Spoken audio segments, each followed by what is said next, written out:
Hey guys, how's it going and welcome back to the channel. My name is Patrick Otter and today we're going to be talking about Boogie2988. If you've been on the internet for a while, you would know that he is one of the OG YouTubers. He started out with the character of Francis, he made a lot of funny videos, he seemed like a genuine, likable guy. But in the past few years, he's been going on a downward spiral and basically going from controversy to controversy, and recently he's been out as doing one of the most controversial and honestly fucked up things you could do as a YouTuber. And that is faking a cancer diagnosis to get sympathy and money from your fans after you'd already scammed them with a crypto scam. Yeah, this is a 2-for-1 deal with Boogie. Boogie has been in a financial hole for years, mostly because he got divorced from his wife, he lost his house, he got in trouble for shooting a gun outside his house. You fat f***ing This guy's about to kill somebody right in front of you. And that left him financially destitute, and so he's been constantly making content, asking for money from his fans, which isn't really that bad. If you have support from your fans and they are willing to give you money to support you through a difficult time, I think that's a great thing. But it just seems like that happens a lot with Boogie. And then recently, he decided to promote a crypto scam and made $5,000 off his fans. And he still hasn't given the money back. And when Coffeezilla, a known financial journalist, confronted him about it, he made up all sorts of excuses, including that he was giving money to a hospital for his cancer treatments. I'm gonna link the video down below, but the whole interview with Coffeezilla and Boogie, it's just one excuse after another, and honestly I kind of feel bad for the guy, but at the same time he did this to himself, and it seems like he knows that and he's backed into a corner. And while that was still going on, Destiny, who's like a political commentator, debate guy, basically confronted him about faking his cancer. Boogie2488, you are being confronted tonight. I am 99% sure that you are faking. No, don't move. You are faking your cancer diagnosis, Boogie. Okay, let's hear that. Did the doctor ever tell you, or did he ever say the word cancer? He said polycythemia vera, which is a form of cancer, as he explained it to me. And no, it is not secondary polycythemia, which is Nicholas Diorio's explanation for this bullshit. So I think it is secondary polycythemia. Boogie tried to claim that he was getting a biopsy and that was basically confirmed that he had cancer, but everyone just kept pushing back on him about it, and he just kept crumbling under the pressure. Well, if he ordered a bone marrow biopsy to confirm it, it would be weird that you told us that you already had a diagnosis and a confirmation if it has been confirmed. Because the markers are in my blood. The hormone markers are in my blood. Correct. Destiny. But you said that you'd received the diagnosis, but now you just told me that you got a bone marrow biopsy to confirm. It's a diagnosis, and now we're confirming. Sure. It's called a confirmation. The hormone markers are already in my blood. Yep.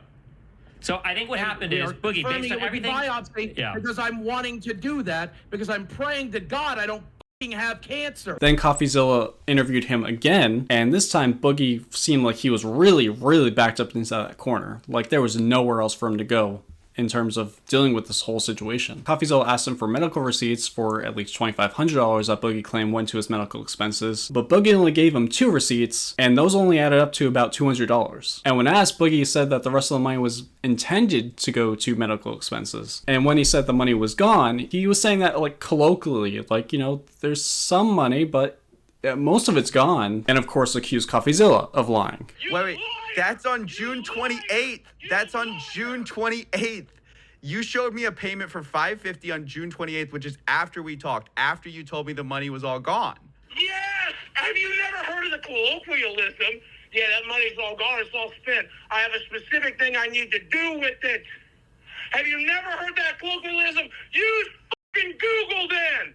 It's very common! And then of course screams out into the world, I'm not used to this level of scrutiny. I'm saying... I'm not used to this level of scrutiny! Which I think is laughable at this point. This dude is an OG YouTuber. He knows that his life is out on display for the world to see, and that anything he does wrong or is perceived as wrong will be scrutinized. But of course I don't think he gets that because of whatever's going on with him. So then Coffeezilla adds up all the medical expenses to be about $2,500, which is about half of what Boogie made off of the scam coin. And when confronted about the fact that Boogie started his month off with $800 and ended up with $5,000, he tried to claim that it was because he was saving money, not the scam coin. Wait, you're a taking... fucking liar! You paid about $2,500, like you're also talking about money you haven't spent, which you're trying to add up to $3,000. That's not the $5,000 you said was gone. And then you're taking... Oh, I told you it was 4,000 when we started this conversation, but of course you're lying about that too. Boogie, can you explain exactly how you started the month with $800, ended it with $5,000. You're saying the $5,000 you made from a crypto scam has nothing to do with it. I saved my ass off. And when Coffeezilla pointed out that, well, if you actually did save all this money and got to 5,000, the other 5,000 that you got from the coin could easily be refunded, right? Well, Boogie, you need to pay that $5,000 back. You need to find a way to refund people. You, it's spent. If I do, I won't have. It's not spent. Why do You have $5,000. No, well, I can't. I won't have mortgage. so then Coffeezilla went on to say, well, you could still pay your mortgage with the podcast money you made this month. And he was like, no, you stupid YouTuber journalist, you. I couldn't do that because I didn't make that much from the podcast, and I have to go on a special trip, and my co-host is holding my money because... Where's your podcast payment coming from? You got that on the 30th. It's being fucking kept so we could go for this goddamn trip. The money's coming out of my goddamn paycheck. So you're going on a trip. Yes, I'm being forced to go up there to film the fucking podcast live. I told him I didn't want to. He told me the business was going to pay for it. And then he just said he's taking it out of the check. So after this, Coffeezilla conferred with Keemstar, and Keemstar said, no, the podcast should pay for its mortgage and all that. It shouldn't be an issue. Now later, I asked his co-host Keemstar about this, and he seemed surprised. He said the show definitely pays for Boogie's mortgage, so I was confused. Keemstar went on to confront Boogie about this, and Boogie tried to claim that Coffeezilla must have edited that and manipulated that, and that's not what he said. You told him that you weren't getting paid from this show. He played the fucking recording because he recorded you. Then why? Then I understand that. Do you think people can edit things to be a little bit out of context? Oh, well, here's a full clip for the context. Boogie, you could have gotten through this month without the crypto scam, is what I'm saying. And I could have not paid my friend back for covering my medical bills. No. You. And I couldn't. No, listen. Well, I've seen your bank statement, so I know. Because you're ignoring I know the it's fact going to that happen. I need to pay mortgage. Yes, your on mortgage, Monday. right, which should have come from the There's no more podcast, money coming in. There's no more money coming in between now and then.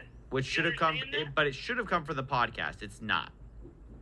Right, because I'm not getting paid this month because I have to travel to do an on-location shoot. And now Boogie is trying to claim that Coffeezilla tricked him into the interview, and he recorded him without his consent, and all this, and it's just so exhausting. The last point I want to address is the accusations he made against me on his show. He says he should have never taken a call with me. He says I recorded him without his consent, despite me telling him up front this was all going to be public, and that I was approaching him for comment. This guy now acts like I tricked him. I should have never talked to Coffeezilla to begin with. It was a joke, Coffeezilla. Who told you that?